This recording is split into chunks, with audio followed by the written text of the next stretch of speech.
2024년 3월 2일 사순 제2주간 토요일 제1독서 미카 예언서의 말씀입니다.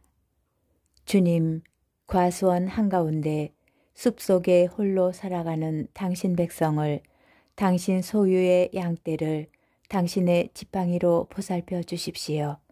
옛날처럼 바산과 기랏에서 그들을 보살펴 주십시오. 당신께서 이집트 땅에서 나오실 때처럼 저희에게 놀라운 일들을 보여주십시오. 당신의 소유인 남은 자들, 그들의 허물을 용서해 주시고 죄를 못 본 채 해주시는 당신 같으신 하느님이 어디 있겠습니까? 그분은 분노를 영원히 품지 않으시고 오히려 기꺼이 자애를 베푸시는 분이시다. 그분께서는 다시 우리를 가엾이 여기시고 우리의 허물들을 모르는 채 해 주시리라. 당신께서 저희의 모든 죄악을 바다 깊은 곳으로 던져 주십시오.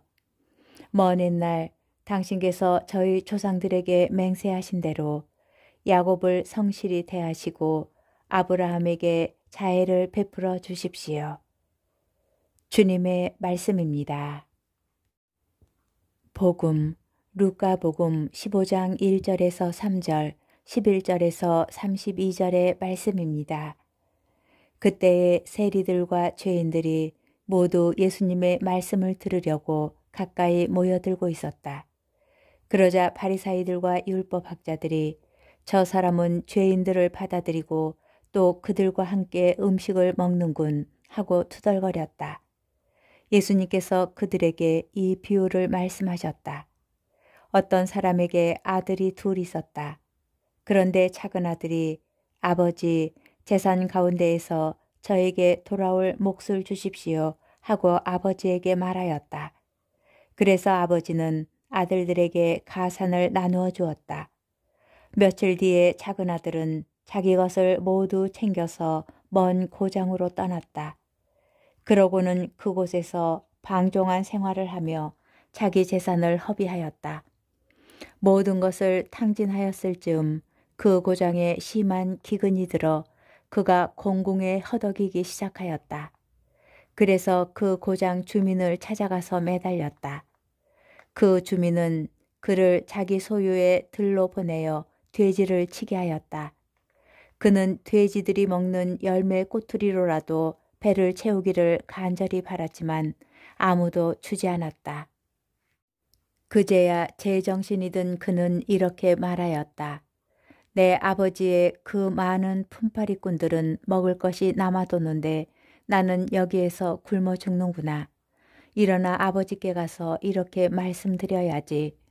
아버지, 제가 하늘과 아버지께 죄를 지었습니다. 저는 아버지의 아들이라고 불릴 자격이 없습니다. 저를 아버지의 품팔이꾼 가운데 하나로 삼아 주십시오. 그리하여 그는 일어나 아버지에게로 갔다. 그가 아직도 멀리 떨어져 있을 때에 아버지가 그를 보고 가엾은 마음이 들었다. 그리고 달려가 아들의 목을 껴안고 입을 맞추었다. 아들이 아버지에게 말하였다. 아버지, 제가 하늘과 아버지께 죄를 지었습니다. 저는 아버지의 아들이라고 불릴 자격이 없습니다. 그러나 아버지는 종들에게 일렀다. 어서 가장 좋은 옷을 가져다 입히고 손에 반지를 끼우고 발에 신발을 신겨주어라. 그리고 살진 송아지를 끌어다가 잡아라. 먹고 즐기자. 나의 이 아들은 죽었다가 다시 살아났고 내가 잃었다가 도로 찾았다. 그리하여 그들은 즐거운 잔치를 벌이기 시작하였다. 그때의 큰아들은 들에 나가 있었다. 그가 집에 가까이 이르러 노래하며 춤추는 소리를 들었다. 그래서 하인 하나를 불러 무슨 일이냐고 묻자 하인이 그에게 말하였다. 아우님이 오셨습니다. 아우님이 몸성이 돌아오셨다고 하여 아버님이 살진 송아지를 잡으셨습니다. 큰아들은 화가 나서 들어가려고도 하지 않았다. 그래서 아버지가 나와 그를 타이르자 그가 아버지에게 대답하였다. 보십시오. 저는 여러 해 동안 종처럼 아버지를 섬기며 아버지의 명을 한 번도 어기지 않았습니다. 이러한 저에게 아버지는 친구들과 즐기라고 염소 한 마리 주신 적이 없습니다. 그런데 창녀들과 어울려 아버지의 가산을 들어먹은 저 아들이 오니까 살진 송아지를 잡아주시는군요. 그러자 아버지가 그에게 일렀다. 애야, 너는 늘 나와 함께 있고 내 것이 다 내 것이다. 너의 저 아우는 죽었다가 다시 살아났고 내가 잃었다가 되찾았다. 그러니 즐기고 기뻐해야 한다. 주님의 말씀입니다. 오늘의 묵상. 그를 보고 가엾은 마음이 들었다. 그리고 달려가 아들의 목을 껴안고 입을 맞추었다. 오늘 복음은 하느님 아버지의 사랑이 어떤 것인지를 구체적으로 알려줍니다. 작은 아들의 행동에서 두드러지는 것은 멀어짐입니다. 아버지의 사랑에서 멀어지려고 자기 것을 챙겨 먼 고장으로 떠납니다.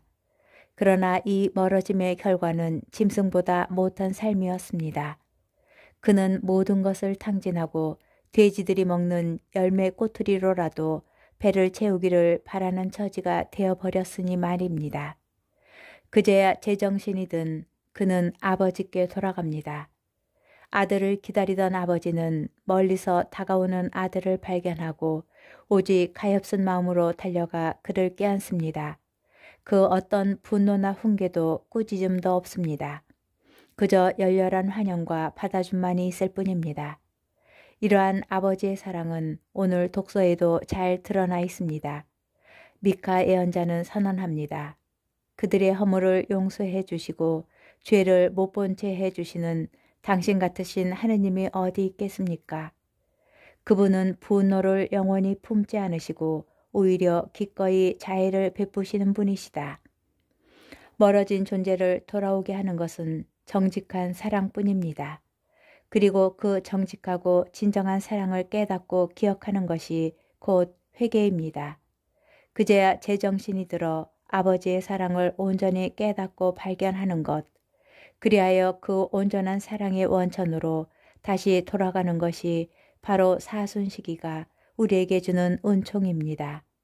그분께 돌아갈 때 우리는 어서 가장 좋은 옷을 가져다 입히고 손에 반지를 끼우고 발에 신발을 신겨 주어라 라는 말씀을 듣게 될 것입니다.